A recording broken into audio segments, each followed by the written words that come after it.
अत्याचारी शासक और साहसी बालक की कहानी। एक अत्याचारी शासक शिकार पर निकला। रास्ते में उसने देखा 9 कुत्ते एक 10 साल के लड़के को घेर कर खड़े हैं। शासक उस लड़के के पास जाकर पूछता है, हे बालक, तुम यहाँ क्या कर रहे हो? आत्मविश्वास के साथ बालक ने सिर उठाकर उत्तर दिया, हे समाचार लाने वाले, आपने मुझे तुच्छ दृष्टि से देखा है और घमंड के साथ बात की है। आपकी बातें अत्याचारी की तरह हैं और आपकी बुद्धि गधे की तरह है। शासक हैरान होकर पूछता है, क्या तुम मुझे नहीं जानते? बालक ने उत्तर दिया, मैंने आपको आपके काले चेहरे से ही पहचान लिया है, क्योंकि आपने सलाम से पहले बात शुरू की है। शासक गुस्से में गरजा, दुर्भाग्यशाली, मैं ही इस इलाके का शासक हूँ। बालक निडर होकर बोला, अल्लाह आपके घर या आपके दर्शनीय स्थल में कोई बरकत न दे। आपकी बातें बहुत ज्यादा हैं, लेकिन आपका सम्मान बहुत ही कम है। बालक की बात खत्म होते ही चारों तरफ से सैनिकों ने उसे घेर लिया। हर एक सैनिक चिल्लाकर कह रहा था, अमीरुल मोमिनीन, आप पर शांति बरसे। शासक ने आदेश दिया, इस बालक को कैद करो, क्योंकि इसकी बातों ने मुझे बहुत दुख पहुंचाया है। लड़के को पकड़कर महल में लाया गया। शासक अपने सिंहासन पर बैठा और उसके डर से सबने सिर झुका लिया। वह उस वक्त एक हिंसक शेर की तरह लग रहा था। फिर उसने उस बालक को पेश करने का आदेश दिया। जब बालक उसके सामने आया तो मंत्रियों और राजपुरुषों को देखकर भी वह नहीं डरा, बल्कि बोला, अस्सलामु अलैकुम। शासक ने उसके सलाम का कोई जवाब नहीं दिया।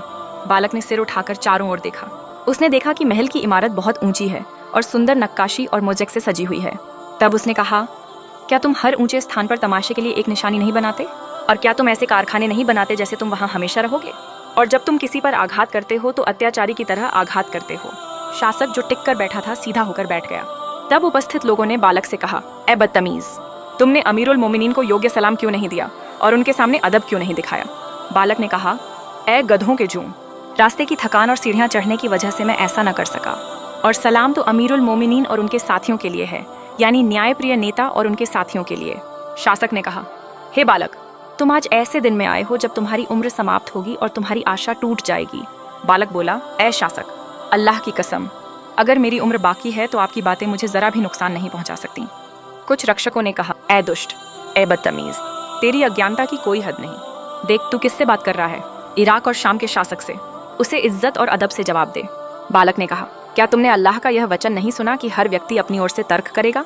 शासक ने पूछा, हे बालक, अपनी बातों से तुम किसे समझाना चाहते हो? बालक ने कहा, मैं न्यायप्रिय नेता और उसके साथियों की बात कर रहा हूँ।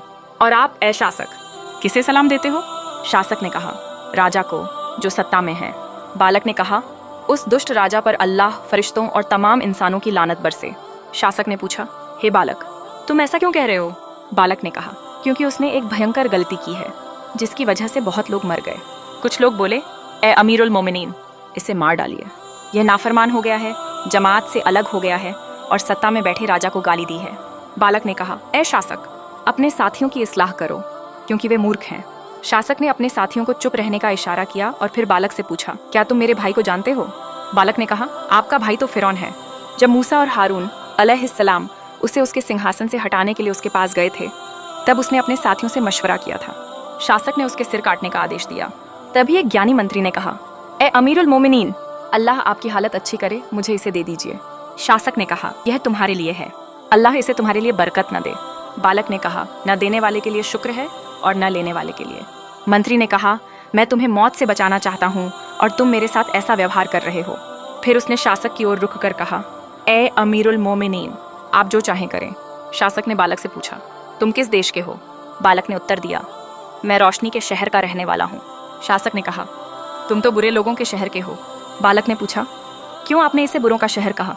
शासक ने कहा, क्योंकि वहाँ के पेय सोने से बने होते हैं, उनकी औरतें खिलौने की तरह हैं, उनकी नदियाँ अजीब हैं और वहाँ के लोग न अनारबी हैं न अरबी। बालक ने कहा, मैं उनमें से नहीं हूँ। शासक ने पूछा, तो फिर तुम कहाँ के हो? बालक ने कहा, मैं सूरज के देश का रहने वाला हूँ। शासक ने कहा, तुम तो सबसे नीच और कम धर्म वाले लोगों में से हो। बालक ने पूछा, क्यों ऐ शासक? शासक ने कहा, क्योंकि वे जानवरों जैसे अनारबी हैं, उनकी बातें भारी हैं और उनके अमीर कंजूस हैं। बालक ने कहा, मैं उनमें से नहीं हूँ। शासक ने पूछा, तो फिर तुम कहाँ से हो? बालक ने कहा, मैं चिरंतन बसंत के शहर का रहने वाला हूँ।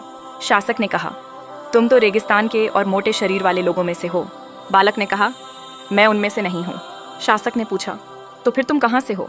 बालक ने कहा, मैं उदारता के देश का हूँ। शासक ने कहा, तुम एक अकृतज्ञ देश के हो। बालक ने पूछा, क्यों?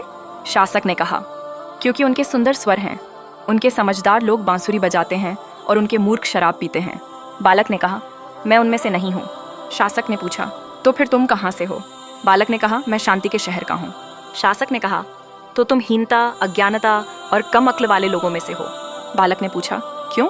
शासक ने कहा, क्योंकि उनके पास एक सम्मानित नबी भेजा गया था, लेकिन उन्होंने उसे झूठा कहा और निकाल दिया, और वह ऐसे लोगों के पास चले गए जिन्होंने उन्हें चाहा और सम्मान दिया। बालक ने कहा, मैं उनमें से नहीं हूँ। शासक ने कहा, तुम्हारे जवाब बहुत ज़्यादा हो रहे हैं और मेरा मन कह रहा है कि मैं तुम्हें मार डालूं। बालक ने कहा, अगर मेरी उम्र आपके हाथ में होती तो मैं आपको छोड़कर किसी और की इबादत न करता, लेकिन हे शासक, जान लो कि मैं रसूल के शहर का रहने वाला हूँ। शासक ने कहा, वह तो बड़ा ही उत्तम शहर है, वहाँ के लोग ईमान और रहमत वाले हैं। तुम किस कबीले के हो? बालक ने कहा, मैं फजल परिवार का हूँ, न्यायप्रिय नेता के वंश से। तमाम नस्लें और इज्जतें खत्म हो जाएंगी, लेकिन हमारा वंश और इज्जत कयामत तक खत्म नहीं होगी। शासक बहुत गुस्से में आया और उसे मार डालने का आदेश दिया। मंत्री बोले, ए अमीर, यह तो हत्या के काबिल भी नहीं, यह तो बालिग भी नहीं है। शासक बोला, इसे जरूर मारना होगा, चाहे आसमान से कोई पुकारने वाला न भी उतरे। बालक ने कहा, आप नबी नहीं हैं कि आपके लिए आसमान से कोई पुकारने वाला आए। शासक ने कहा, कौन मुझे तुम्हें मारने से रोक सकता है? बालक ने कहा, वही चीज़ जो आदमी और उसके दिल के बीच रुकावट बनाती है। शासक ने कहा, वह मुझे तुम्हें मारने में मदद करेगा। बालक ने कहा, कभी नहीं, बल्कि आपका शैतान ही आपको मारने में मदद करेगा। मैं आपसे और उससे अल्लाह की पनाह मांगता हूँ। शासक ने कहा, मैं देख रहा हूँ तुम मेरे हर सवाल का जवाब दे रहे हो। मुझे बताओ, कौन सी चीज़ इंसान को उसके रब के करीब करती है? बालक ने कहा, रोज़ा, नमाज, ज़कात और हज। शासक ने कहा, मैं तुम्हें मारकर तुम्हारे खून के जरिए अल्लाह के करीब होऊंगा, क्योंकि तुमने कहा है कि तुम न्यायप्रिय नेता के बेटे हो।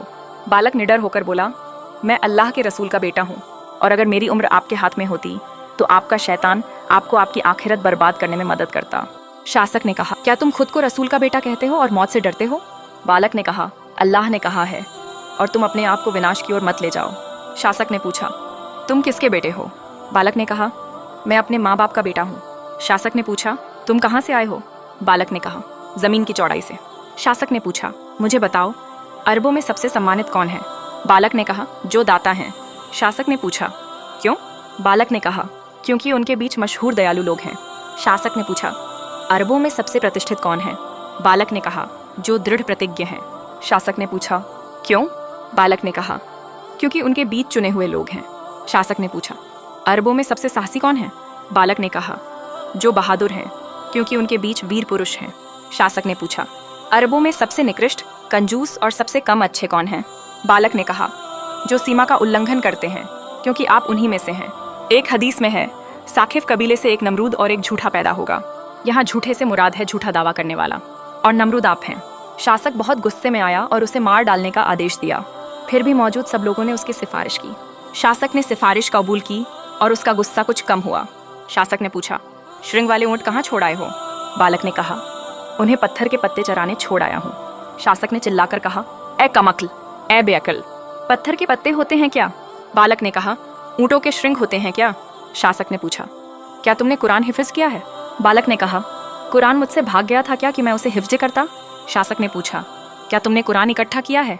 बालक ने कहा, वह बिखरा हुआ था क्या कि मैं उसे इकट्ठा करता? शासक ने कहा, क्या तुमने मेरा सवाल समझा नहीं?